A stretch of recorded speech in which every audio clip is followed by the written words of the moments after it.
You're listening to NGSC Sports Radio. Hear us live on ngscsports.com, where you can get awesome analysis for all things sport. Or check out our podcasts on iHeartRadio, Spreaker, iTunes, TuneIn, and much more. For our latest videos, head to NGSC Sports YouTube channel. Follow us on Twitter at NGSC Sports and like us on Facebook.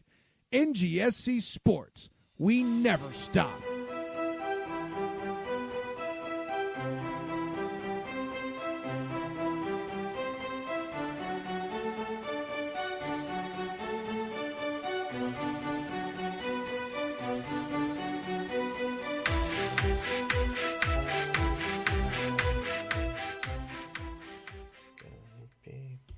Tonight because the Red Sox won and the Celtics won and yeah, Boston. Woo. We're not going to talk about Boston much today. Besides that interesting little intro. No, we're going to talk about English soccer because that's what we do here on the Afford Fair Podcast, episode 210. 210 is the number we are working with here. My name is Edward Green. Not joined as always tonight by McCall in Crime, Wes Bradshaw. Wes will be contacting us later from parts unknown as he brings us Anfield Corner. One of the last Anfield Corners of the year, as well as hopefully a little bit of So Raw. But that is later on in the program. I will be running through the final weekend, match week 38 of the Premier League season. I'm going through a quick recap of those matches. Nothing crazy happened, thankfully, so I can just go through that. A quick Europa League review, because that is a tournament that we pretty much ignored this year. But the final was today, so we will go over that. We will also go over the first two legs of the championship playoff. That is happening over the past couple days. So we have our finalists who will be traveling to Wembley. We'll also have a bunch of news and notes, and then the watch for, and then Wes will hop in at the end. As always, we are presented by NGSC Sports at ngscsports.com. We never stop. So let's hit the first program here, and that is match week 38 of the 2017-18 Premier League season. It's in the books. We're done. We're dusted. So let's get to the matches. Marcus Rashford. Oh, by the way, Manchester United also played last Thursday, and they drew at West Ham, so they could finish second, blah, blah, blah, whatever. Who cares? Good for you, United. Marcus Rashford, he still exists for United. He had the lone goal in their game against Watford, as Jose Mourinho's men finish a great season with a 1-0 victory over the Hornets. Newcastle, in one of the games that actually did kind of matter today, or Sunday, I guess I should say, did get a big finishing day victory over Chelsea. Yeah, it doesn't feel so good, Chelsea, to get beat by Newcastle in the last day of the season. It's not great. Ayoze Perez with a brace there, and I'm pretty sure he had a brace 2 years ago against Tottenham. He had a brace in the second half, just 4 minutes apart. Dwight Gale with the first half goal there. Got 3 by Chelsea, which did doom them to a 5th place finish, combined with Liverpool beating Brighton and Hove 4-0. Mo Salah setting a Premier League record for goals in a season with his goal in the 26th minute. Lovren Solanke and Robertson, who will be, I believe, getting an English call-up. That's something we'll talk about next week. That's Trent Alexander-Arnold, not Andrew Robertson, I believe. Also, I believe Andrew Robertson is Welsh or Scottish, so that probably couldn't happen. Anyway, the important thing is Liverpool with a 4-0 win over Brighton Hove means they finish 4th. Chelsea finished 5th. Liverpool does not now have to win the Champions League final against Real Madrid to qualify for next year's Champions League fixtures. They are in the group stage, even as the 4th place team. Because again, that rule has been changed. Premier League team, 4th place, you automatically go to the group stage. There's no qualification anymore. You're just straight in there. For a second, for a bunch of seconds, actually, for roughly 5,400 seconds or more, it did look like Southampton was going to hold Manchester City to a 0-0 draw. But in the 94th minute, Gabriel Jesus did break through for a winner on one of the last kicks of the match. So There you go. Good for you guys, I guess. Didn't win the Champions League, so yay. I, we've talked about this, and it is weird with how we will remember this City team. There are two ways of looking at it. There's the dominance that they showed in the Premier League, the records they set, goal difference, goals scored, games won, successive wins, points accumulated. But there were the multiple stumbles. There was the chance where they had a very good chance at winning a domestic treble. They did not because they lost to Wigan in the FA Cup. And then they lost like 3 straight matches to Liverpool over the course of the league and the Champions League to not even make it to the semifinals of the UCL. So it's bizarre. Like it feels like in some ways City completely overachieved, and in some ways they completely underachieved. And I think to be fair, it has to go to what does City still have to accomplish? Yes, the records they set this year are great. And you can't take that away from them. But they've won the Premier League. They've won the League Cup. In fact, I believe they won it either last year or 2 years ago. 2 years ago, because I believe United won last year against Southampton. So they've won that. They've won the 2 things they won this year. Recently. 2 years ago, actually. Did they do brace? Yeah, it doesn't matter. No, because that was Leicester. So it was 3 years ago they won the title. 2 years ago they won the League Cup. They never won the Champions League. So the FA Cup I can kind of forgive them for because I think they've won that fairly recently as well. But the Champions League, that's why you bring in Pep. You don't bring in Pep to win the league. You've won the league before. You've won the league with a guy we'll talk about in a little bit, in Roberto Mancini. It's a guy you won it with Manuel Pellegrini. You've won the league, never in this fashion, but you've won the league. You've done this. So it's weird. It's just weird. And you know, if you go, I've said this before, I know, but if you go back to the beginning of the season and you say, "Hey, City, you're going to win 2 trophies this year," you're like, "Man, that's amazing." And then if you get to about January and you say, "Hey, Man City, you're going to win 2 trophies this year," you're like, "Oh, where do we fuck up?" Because at that point, the quadruple is a semi-legitimate possibility. Definitely a treble, because I believe at that point, you know, you're into the League Cup final, you're into the FA Cup round of 8, and you're into the Champions League round of 8. And you're running away with the Premier League. So, 1 guaranteed in the Premier League at that point already, which you're now going to lose in 2 of those next 3 competitions. And if it's the Champions League, and if one of those 2 is the Champions League, that kind of sucks. So, it's weird. It's weird. From a neutral perspective, it's weird. It feels like the Champions League would have been like their crowning glory for City on like a world stage, which I think is still what they need. They've become immensely popular. They have tons of money, blah blah blah blah blah. But again, they've beaten England. They've done it. Now you have to go and beat the rest of the world. Of course, the irony is they lost to an English team in the Champions League, but you know, whatever. They have to win a Champions League at some point. Yeah, that's right. If we're gonna say Spurs have to win a trophy, City have to win a Champions League at some point, or else this is for nothing. Same with PSG. I mean, that's, you know, I remember Bleacher Report saying, "Oh yeah, they did a treble again. Woo, they're so awesome!" Like they fired the fucking coach because who gives a shit? Like you won a domestic treble, good for you. You're the big dick swinger in France. Who gives a shit? You didn't win the Champions League. You didn't even get close.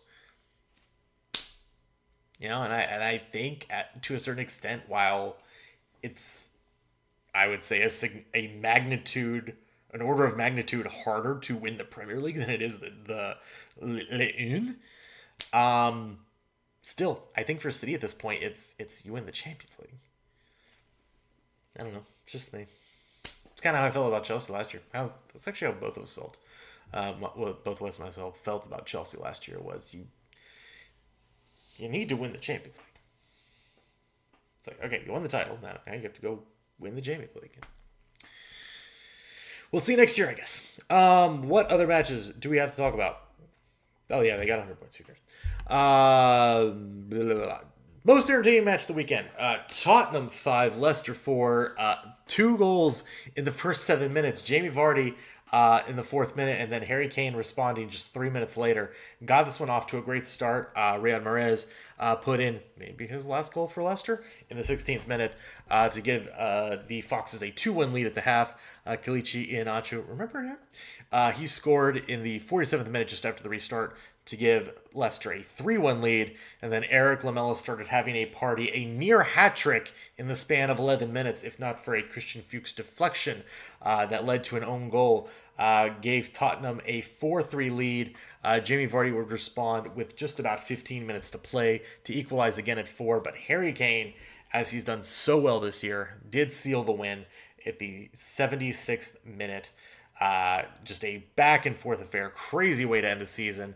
But what it does do is it does push Tottenham up to 3rd place, solidifying their 3rd straight top 3 finish in the Premier League. So those of you keeping track, Mauricio Pochettino has now finished 5th, 3rd, 2nd, 3rd.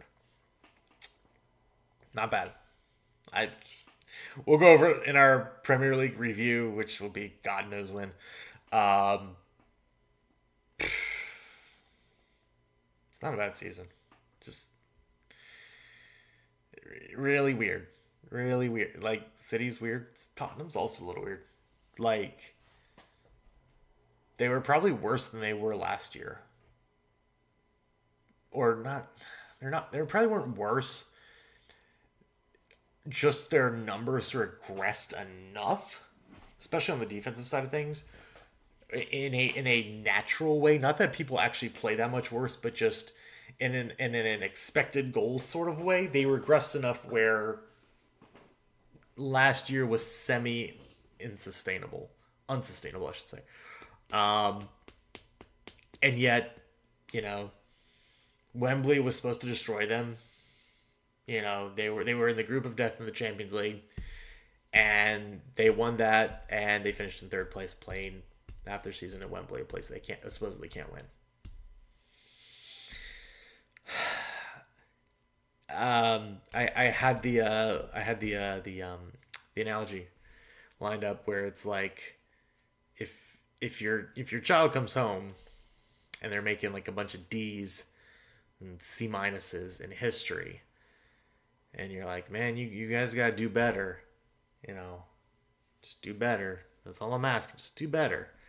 And they come home and go, hey, daddy, I got a B plus in history. And then you get mad, why didn't you get an A? It's like, well but you wanted me to be better, and your expectations were lower than that. But we exceeded your expectations. Doesn't matter. No, doesn't matter. That's how I feel we're treating Tottenham right now. People expected them to take a step back. People expected other teams to just completely pass them. And to a small extent that happened. But not nearly to the point I think most people did. I saw a lot of people in their beginning of the year predictions. A lot of them didn't even have Tottenham in the top 4. And if they did, they were in 4th. And they finished 3rd. Like, no, they didn't win a trophy, but they won a lot of games. Like, I don't know. It's really weird. So, yeah. I do think we're going to have some interesting grades coming up this year. Anyway, West Ham 3, Everton 1. Great. Both these teams are garbage. Yeah, I'm just not having it tonight. Crystal Palace 2, West Brom 0. West Brom's going down. Palace, 7 matches in, they had 0 points. After 38 matches, They finish in 11th place with 44 points. That means in the last 31 matches, they had 44 points. They averaged better than a point a match the rest of the way. Like think about that. They had 0 points after 7 matches. And they accumulated more points than almost half the Premier League. What the fuck is that? Oh, man. We make fun of Roy a lot. Roy should probably be manager of the year. Pep won it, but Crystal Palace should have been relegated. And they're finishing in the middle of the table. That's bizarre. Anyway, what else we got? Bournemouth. With that Callum Wilson late goal gets a 2-1 win at Burnley. A somewhat dour end to a great season for Burnley. They will be starting the Europa League next year. They will have to start in the second round of qualifying, unfortunately. So they have a long ways to go to even make the group stage. I believe they have to win 3 qualification legs to make the group stage of Europa League. So that is going to be tough for Burnley, and that's what we see with these clubs. They make it to Europa, and all of a sudden there is this gigantic toll now on your club. And it's how do you respond to that? We'll see how Burnley does. I am quite a bit worried for them. To take nothing away of what they accomplished this season, I'm a little worried for Burnley next year. So it's the poison chalice. Arsenal went on the road to Huddersfield Town. Aubameyang scored in the 30th minute. Arsene wins his final game. Who gives a shit? Arsenal's terrible. Stoke beats Swansea 2-1 to finally destroy them. They did think they had Swansea did have almost a lifeline when Andy King scored in the 14th minute, but it would have taken much more than that. And obviously, they would have had to win the game.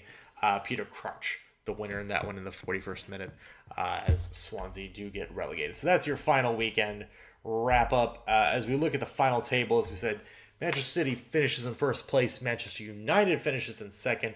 Tottenham finishes in third. Liverpool finishes in fourth. Those 4 teams will be going to the Champions League next season. Chelsea finishes fifth. Arsenal in sixth. Those 2 teams will be heading to the Europa group stage next year. Burnley finishes in seventh, as I mentioned. They'll be starting in round 2 of qualification for Europa. Everton finishes 8th. Leicester finishes 9th. Newcastle finishes 10th. Level on points with Crystal Palace and Bournemouth, but with the best goal differential of the bunch. So Palace are 11th. Bournemouth are 12th. West Ham finishes in 13th. Watford finishes in 14th. Brighton and Hove finishes in 15th. Huddersfield finishes in 16th, the lowest of the promoted teams from the season. And Southampton escapes relegation in 17th place. Going down will be Swansea in 18th, Stoke in 19th, and West Brom in 20th. Now, who will be coming up next year? Well, Fulham, with their 2-0 victory over Derby in the second leg of their meeting, will advance to the final 2-1 on aggregate. Big win for Fulham there. And then Aston Villa's first leg goal was enough against Middlesbrough. Middlesbrough can't score goals. So it will be Fulham versus Aston Villa at Wembley. That match will be held on May 28th, so in a couple weeks, or about a week and a half, really. That is when it'll be played at Wembley between those 2 teams. Again, that will be Aston Villa and Fulham. The winner joins Wolves and I want to say Cardiff. Yes, Wolves and Cardiff, who will be coming up to the Premier League. Elsewhere in League One, the League One final will be Shrewsbury versus Rotherham United. And then the League Two final is Wikipedia doesn't know, so who cares? So that is, again, your championship final will be Fulham versus Aston Villa, the most expensive game of the year, as they say, with the lucrative contracts that come through. Over in the Europa League, we talked about the Europa League a little earlier for next year. This year, it is done though. Atletico pounds Marseille 3-0 in France. The home field advantage, or home country advantage, not enough for Marseille. As Atletico Madrid runs rampant over them. Antoine Griezmann with a brace, and it was finished off by Gabriel Arenas, no relation to Gilbert. So Atletico Madrid, they didn't need it, but they do punch a ticket to the Champions League next year. They're going to finish second, it looks like, in La Liga, so that didn't really matter. Marseille did kind of need this one to guarantee qualification. They still can qualify for the Champions League next year, but they are definitely going to have to win in match week 38 in León to do that. So Atletico wins the Europa League, as I think probably a lot of people thought they were going to once they saw they were in the tournament. It's like, well, I guess it's them. I don't know. Arsenal had their chance, man. They blew it. So there was that. FA Cup final. It's coming up, I believe, this weekend. This weekend. Yep. It is coming out. Let's see. So Saturday, Chelsea plays United at Wembley. Wembley getting a lot of love as we hit the end of the season here. So those two teams will play to see who wins the FA Cup. Hey, if Chelsea wins, they get to qualify for the Europa League. Hey, they already did. So Chelsea versus Man United. That is your FA Cup final. Josie could still win a trophy this year. Good for you, Josie. Let's hit the news and notes. That is our soccer talk done for the day. So a lot of managerial news. Starting with Everton. When I told you the irony that Everton and West Ham played each other, telling you about how garbage both teams are. Well, they agreed and both let go of their managers. Everton has gotten rid of Sam Allardyce.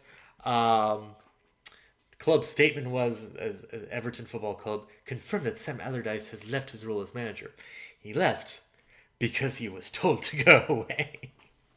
So, he's done. As Luke O'Farrell put on Twitter, Everton under him are 19th in shots on target, 19th in chances created, and dribbling. They're in the bottom half of other significant attacking statistics across his 21 league games. He was in charge of the Toffees. They were just bad. And then from Royal Brands Mercy on Twitter at RB Mercy, Sam Allardyce's winning percentage at Everton is 38.5%. Ronald Koeman's was 41.3%. Roberto Martinez is 42.7%. We're going backwards. Yes, you are, Everton. Spinning big in reverse. So, I mean, there's some good players on that team. Good in air quotes, I guess. Theo Walcott, Saint-Son, Jordan Pickford, Gylfi Sigurdsson, Tom Davies, Mason Holgate. We'll see. Marco Silva's been talked about coming in. There's also this guy they may have heard of before named David Moyes. Moisey! Wow. That's great. Like, they could basically just trade jobs. Allardyce back to West Ham and Moisey back to Everton. Why not? Why not? As much as we recycle managers in the Prem, why not? Why the fuck not? So yeah, David Moisey. There's also been talk. I'm going to talk about him going to Arsenal because replacing one entrenched permanent manager wasn't enough for him. Why not do it a second time? I'm sure this time it'll go much better if he goes to Arsenal. Oh, Moisey, we love you. Got to take him to more Nissan manufacturing plants. So that's, yeah. So West Ham and Everton looking for new managers. See how that goes. Like I said, just straight swap, lads. Straight swap. As we talked about, about a month ago, month and a half, Unai Emery is gone at PSG. Like I said, you want a domestic treble. Whoop-de-doo, Basil. And Thomas Tuchel is now officially coming in So we'll see how he gets along with Neymar. If Neymar's even there. Oh man, this summer's gonna be crazy. Um, Talked about Roberto Mancini early. He has now got a new job himself, and that's gonna be heading up Team Italy. So yeah, you know, that'll be good. He has a 2-year deal. He'll be in charge of them as he tries to get them into 2020 Euros. Um, it's gonna be interesting. Gonna be anyhow. Oh yeah, that means he gets to be reunited with Mario Balotelli. Oh, it's going to be great. Mancini. Yeah. So his most recent outing was at Zenit in Russia, where he finished 5th. Good luck, Italy. Some big news. Obviously, Alex Oxlade-Chamberlain will not be taking part in the Champions League final coming up between Liverpool and Real Madrid. We already knew this. But now coming out, it looks like he will be out until November with his injury. So it does look like it's one of those ACL, MCL sort of tears. And even, I mean, that's 5 months. Or, no, sorry, I can't math. Like 6.5. So,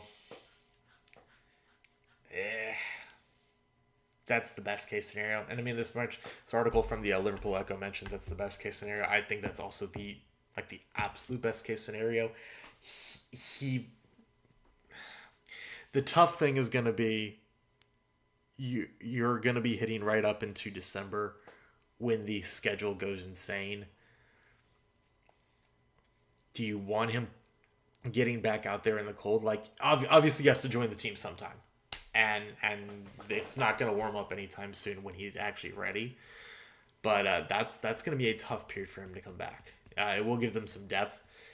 He can probably come off the bench a little bit, but that's going to be tough.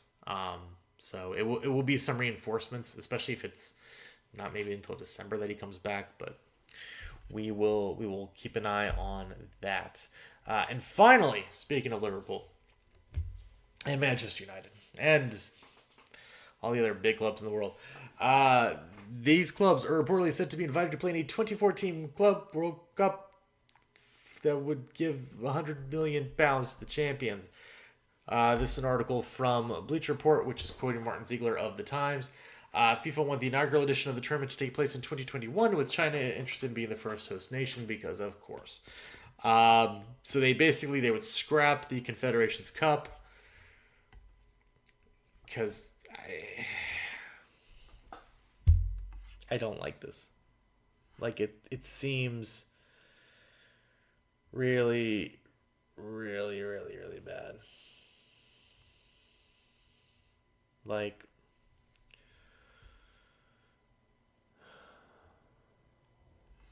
I don't know.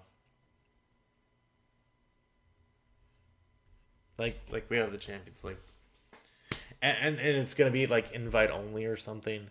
So you have the club has to have won. One of the criteria is going to be the club has to have won the European Cup on 3 or more occasions.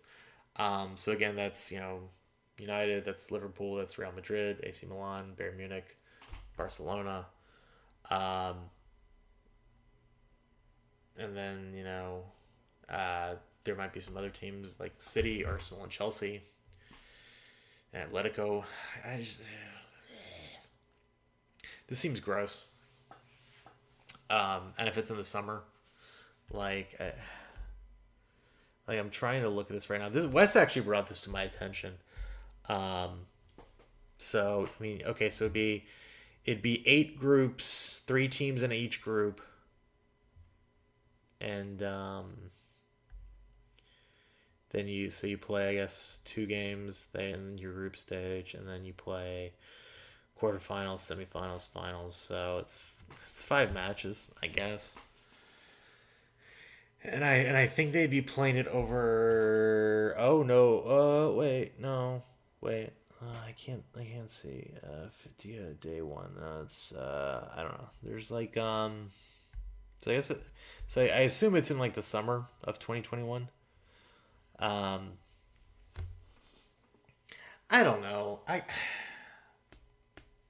Part of me likes the Confederations Cup. Part of me just doesn't care. Um, I would say adding another tournament in like the off season is kind of stupid. And like for as much money as would be on the line, I feel like teams would really want to try to win this. And if they really want to try to win this, you're coming off potentially a grueling league schedule. For a lot of these teams, they'll probably be going pretty far in the Champions League. We're talking, 50, 60 matches you'll have played. And then it's, hey, keep the band together because we got to play in this tournament.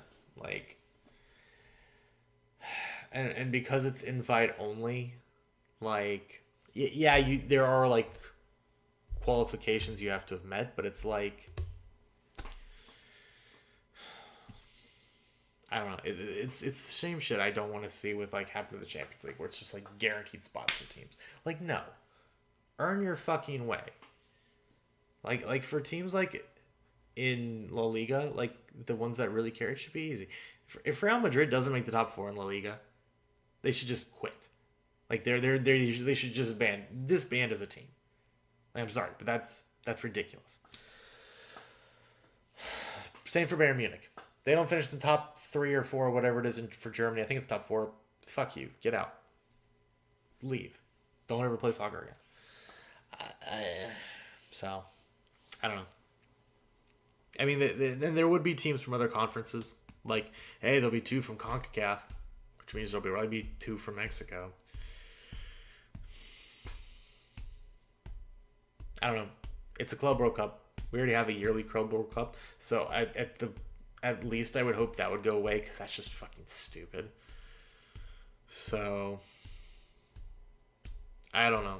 I don't really like this. And it's not because Tottenham's not on the list. I don't give a shit. I wouldn't want them to play in this. Like, it's just... It's a made-up tournament, basically, at this point, which you can only get in by the arbitrary rules they've now set. So, hey... we've won. I think we've won like 2 UEFA Cups or something. So hey, we just gotta win the Champions League next year, and then we could totally get invited or something. I don't know. Fuck it. Yeah, I don't like this. I just like Europe makes up half the tournament, and like I get it, but I also don't. 5 teams from CONMEBOL. Who actually cares about CONMEBOL teams? Like, in the grand scheme of things, who cares about the 5th best CONMEBOL team? Nobody. All due respect. Like, no. What the fuck is Anfitrion? Anfitrion. I need to actually look this up. And then I promise I'll move on, because this is Amphitryon. This. Host? Oh, so I guess it's like the host. Okay. So China, I guess, would get a team automatically from Asia. Just the more I look at this, the more I don't want it at all.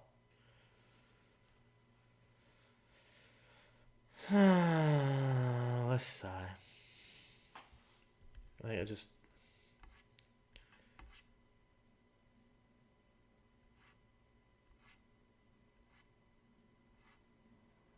Yeah, I'm just like going through... Sorry, I'm going through replies to this tweet.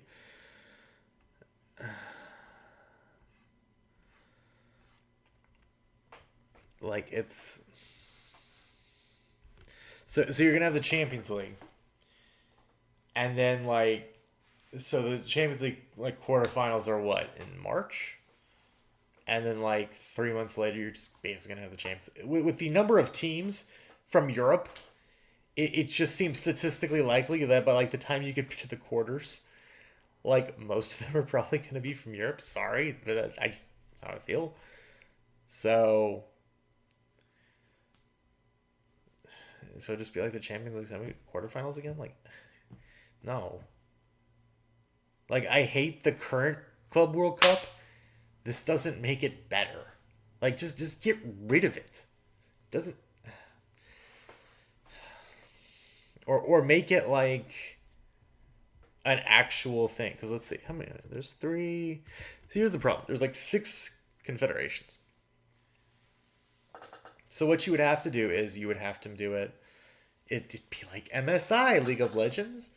You would do like a round robin group stage. Yeah, this is how you do it. Yeah, you just play every team once. Top 4 advance. Top 4 advance, semifinal, final. There you go. Problem solved. It's, I don't know. How many games is that? Like 16 games? I think?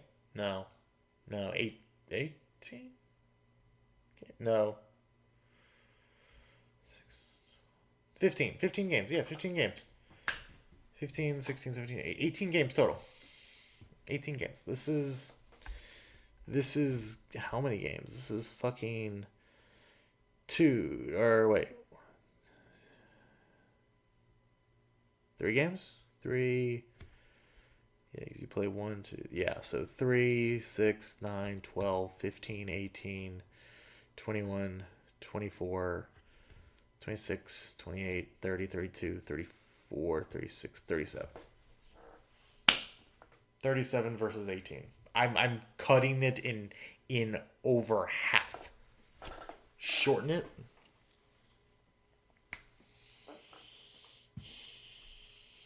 And you can still do it even over a month. Probably. Play weekend, Wednesday.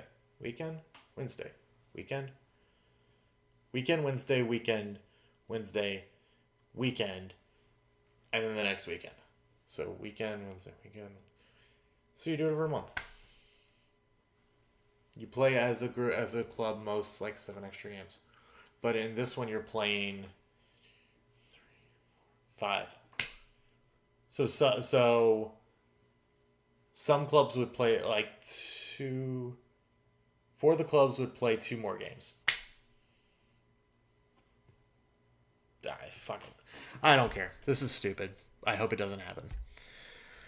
All right. Watch 4. That's what we're doing now. Watch 4. The week that was and the week that will be. What are we watching? Oh boy, Brooklyn Nine-Nine. The emotional Brooklyn Nine-Nine roller coaster that happened. 9-9. Last week, Fox canceled Brooklyn Nine-Nine. And in 24 hours, NBC got Brooklyn Nine-Nine. So 9-9. 9-9 will be back next season on NBC. So I'm very excited about that. I literally started watching the show about 2 months ago. Could not be more thrilled that it's back for season 6. 6 seasons in a movie. So yeah, Brooklyn Nine-Nine. But that season is wrapping up, I believe, next week. Or this Sunday. Yeah, because it's on Sundays. So this Sunday, it'll be done. Dunskies for the year. And then it'll be back in the fall. Hell yeah. So that is going to do it for my part of the broadcast. We're now going to turn over to Wes Bradshaw from Parts Unknown as he fills us in on what's going down in his neck of the woods. Take it away, Wes. Hey guys, welcome to this week's edition of Anfield Corner. It's your old pal Wes coming to you on the drive home. It's a very long night in the Nash County offices last night, and if Ed hadn't sent me a Dropbox, I totally forgot to do this. So anyway, it's going to be a very short, sweet edition this week of the Anfield Corner because it's taken most of my concentration to drive home and not run off the side of the road and die burningly in a tree or something like that. So anyway, Anfield Corner, let's start off where else? Let's start off in Merseyside. Let's start in the great city of Liverpool, voted by themselves the greatest city in all of England. Much better than London. Mo Salah has won all the awards. Every award out there was. Players, Player of the Year, Writers, Player of the Year. I believe he was EA Sports Player of the Year. He was the team's Player of the Year. Go figure. Not too bad for a guy who came in, his first season, really his first full season in English football. You don't really count so much what he did at Chelsea, just because of the situation there, because of who his manager was. Good job, Jesse. I thought he was very deserving of those Player of the Year awards. He won the Golden Boot in England with kind of put it to bed that last strike against Brighton and Hove Albion that opened the scoring on the final day of the season. Beautiful little turn and finish. That pretty much wrapped it up for him. Harry Kane gave it a spirited run at the end. Just couldn't claim enough goals off the other guys. But Salah sets the Premier League scoring record in a 38-game season. 32 goals to go along with, I believe, 9 assists in the league. So, this is a guy who basically accounted for 40 goals this year in the league. So, just a fantastic year. And, of course, Liverpool still with one more big match to go. We'll talk about that more next week. The other big news on Merseyside, so long, Chubby Sam. I'm sure Ed has brought this up somewhere, or he's going to. I don't even know where he puts me in the show anymore. Sam Allardyce out at Everton just a couple weeks after, talking in a press conference about the exhilarating football that his team was playing and how it was so pleasing on the eye and the fans appreciated it. Every Everton fan finally got their wish, and Sam Allardyce is out. Here at the Foreign Affair Podcast, of course, we were hoping Sam was going to get a contract extension. We wanted Sam, Moyes, and Wenger to stay forever in their posts, but alas, it does not happen. Allardyce leaves Everton after an 8th place finish. As much shit as we give Sam Allardyce just because it's fun. The guy came in, they were 13th, they were floundering, and they end up at 8th. Still somewhat floundering, but that's what finishing 8th or below kind of was this year in the Premier League. It meant you were floundering and you weren't that good, but he came in, he did the job he was hired to do. More power to Fat Sam. I'm sure if he decides he wants another job, somebody will give it to him. Same with Moyes. Arson, we don't know so much about Arson, but we're not too worried about Arson. Alright guys, FA Cup's coming up this weekend. Completely disinterested looking Chelsea taking on Man United. Mourinho, this isn't the trophy he was hoping to go for this season. But that said, if he can come out of his first 2 seasons at Man United with 4 trophies, man, that's not bad at all. As much shit, we thought we give a lot of guys shit. It's just what we do. As much as we gave Allardyce, Jose Mourinho got so much shit this year, and all the dude did was finish 2nd in the league and potentially win the FA Cup. So, I know United fans are definitely looking for more, and I think just fans of the game, the neutrals, are looking for something, looking for maybe another gear for Man United. But it's hard to admit that this season hasn't been somewhat of a success. And they had a good point total.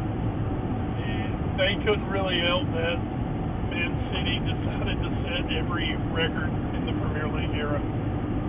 So, but United with a chance to defend the FA Cup, and for Mourinho, his 4th piece of silverware potentially at Man United. It's been an undercover, really good start for Josie in Manchester. But it's going to be an interesting summer for those guys.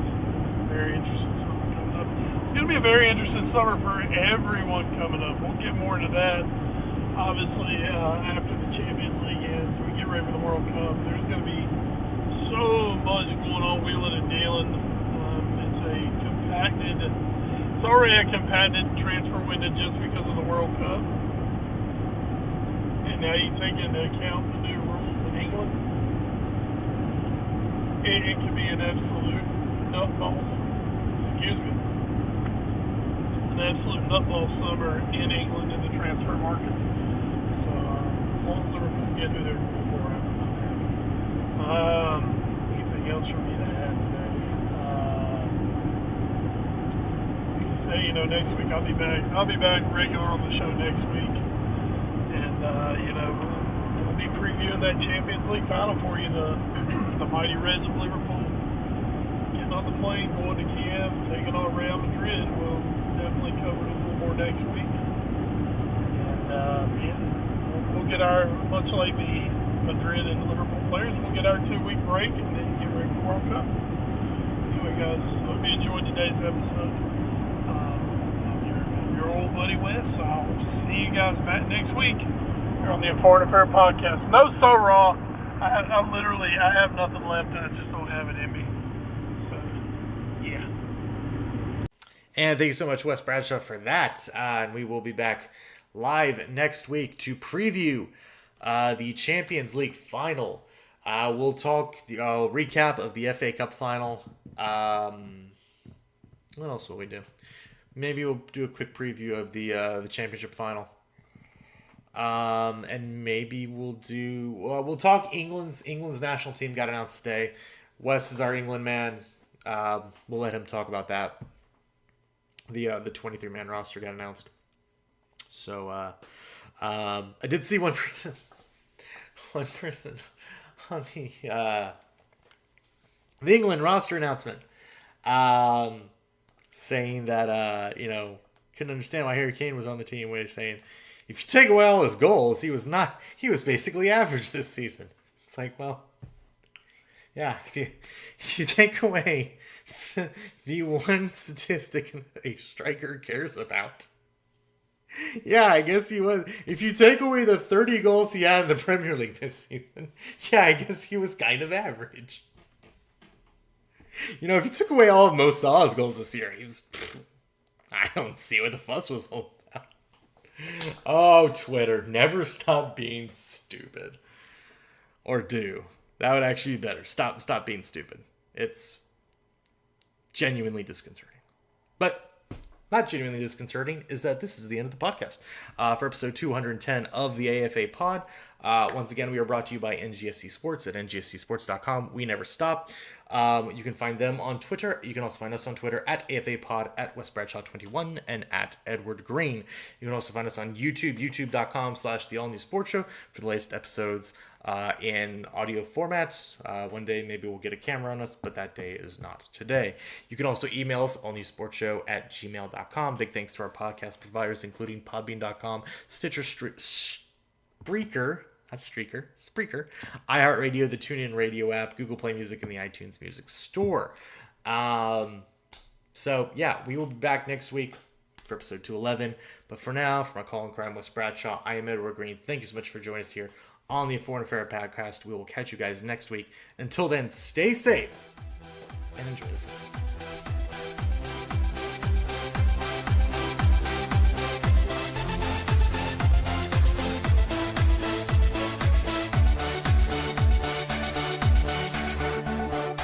You're listening to NGSC Sports Radio. Hear us live on NGSCsports.com, where you can get awesome analysis for all things sport.